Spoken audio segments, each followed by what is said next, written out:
Kenali tubuhmu lebih dalam, memahami sistem pencernaan manusia. Pernahkah kamu berpikir bagaimana cara tubuhmu mencerna makanan? Tubuh memerlukan energi untuk bertahan hidup dan energi didapatkan dari makanan. Sistem pencernaan akan memecah nutrisi dari makanan untuk diserap dan digunakan untuk berbagai keperluan, seperti pembentukan energi, perbaikan sel dan pertumbuhan. Mari kenali sistem pencernaan lebih dekat. Kita akan memulainya dari awal makanan dicerna dengan mulut sampai dikeluarkan lewat anus. Simak yuk. 1. Mulut. Sistem pencernaan dimulai dari mulut, tempat kita mengunyah makanan. Mulut terdiri dari kelenjar ludah, gigi dan lidah. Pertama-tama, makanan akan dikunyah dan dihaluskan dengan gigi. Lalu, air liur akan menyediakan cairan yang diperlukan lidah untuk bekerja dan memudahkan menelan makanan. Peran air liur adalah untuk membasahi dan melembutkan makanan. Di dalam air liur juga terdapat enzim amilase dan lipase. Sementara, lidah bekerja dengan mendeteksi rasa makanan. Jika rasanya enak, lidah akan bereaksi mengeluarkan air liur lebih banyak. Lalu, lidah akan mendorong makanan untuk selanjutnya ditelan ke kerongkongan. 2. Kerongkongan. Kerongkongan ibarat pipa yang menyalurkan makanan dari mulut ke lambung. Organ ini merupakan tabung berotot yang menghubungkan antara tenggorokan, faring, dengan lambung, ungkap laman WebMD. Panjangnya sekitar 8 inci dan dilapisi mukosa, jaringan merah muda yang lembab.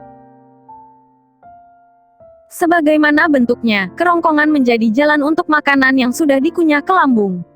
Kontraksi dari otot kerongkongan mempermudah makanan menuju ke lambung. Gerakan otot berulang-ulang ini disebut sebagai gerakan peristaltik. Untuk mencegah makanan kembali ke tenggorokan, cincin otot akan menutup.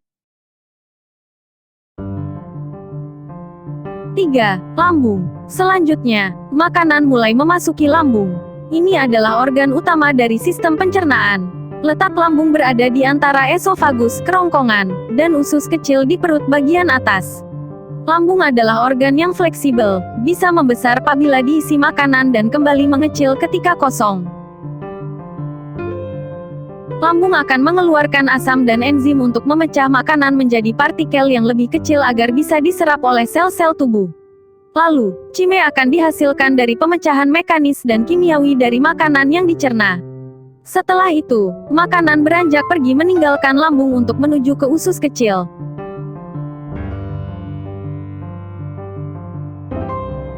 4. Usus kecil. 1 jam setelah dimakan, makanan mulai tiba di usus kecil dalam bentuk cime semi cair.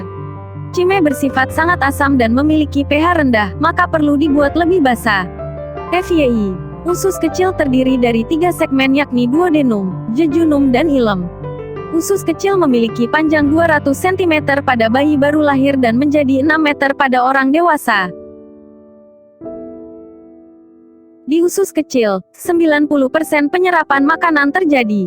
10% penyerapan lainnya terjadi di lambung dan usus besar, jelas laman News Medical. Fungsi utamanya adalah menyerap nutrisi dan mineral dari makanan. Setelah partikel makanan dipecah, nutrisi akan diserap ke aliran darah untuk dialirkan ke seluruh sel-sel tubuh. 5. Usus besar. Usus besar memiliki panjang 1,5 meter dengan diameter 3 inci. Di sini, makanan dicerna dalam kurun waktu antara 12-50 jam, sebelum akhirnya dikeluarkan lewat anus. Fungsi utama usus besar adalah menyerap air dari sisa makanan yang tidak dapat dicerna. Usus besar terdiri dari usus besar dan rektum, ungkap laman News Medical. Meski ukurannya besar, usus besar lebih pendek, hanya seperempat dari panjang usus kecil. Sementara, rektum hanya memiliki panjang 10 cm pada orang dewasa. Selain menyerap air dan memadatkan tinja, usus besar juga membantu penyerapan vitamin oleh bakteri yang hidup di usus besar. 6. Anus. Anus adalah pemberhentian terakhir dalam sistem pencernaan. Ini merupakan saluran sepanjang 2 inci yang terdiri dari otot-otot dasar panggul dan 2 sinter anal. Anus dikelilingi dengan otot-otot yang memungkinkan kita mengontrol tinja dan mengetahui isinya padat, cair atau gas, terang laman Cleveland Clinic. Otot-otot anus berfungsi untuk menahan isi kotoran dan bisa dikendalikan secara sadar. Itulah kenapa kita bisa menahan buang air besar sampai kita bertemu dengan toilet. Anus memiliki diameter rata-rata 2,5 cm sampai 4 cm, lebih kecil dari diameter rektum. 7. Sistem pencernaan juga dibantu oleh pankreas, hati dan empedu. Tahukah kamu kalau sistem pencernaan bisa bekerja dengan baik berkat bantuan 3 organ ini? Yap, pankreas, hati dan empedu memiliki peran masing-masing untuk membantu sistem pencernaan. Pankreas mengeluarkan enzim ke usus kecil. Fungsinya adalah memecah protein, lemak dan karbohidrat dari makanan. Jelas laman WebMD. Sementara, fungsi hati bagi sistem pencernaan adalah membuat dan mengeluarkan empedu. Selain itu, fungsi lainnya adalah untuk membersihkan darah yang mengandung nutrisi dari usus kecil. Kantong empedu berfungsi untuk menampung empedu yang diproduksi di hati sampai dibutuhkan untuk mencerna makanan. Jelas Inner Body. Nah, itulah sekilas mengenai sistem pencernaan manusia.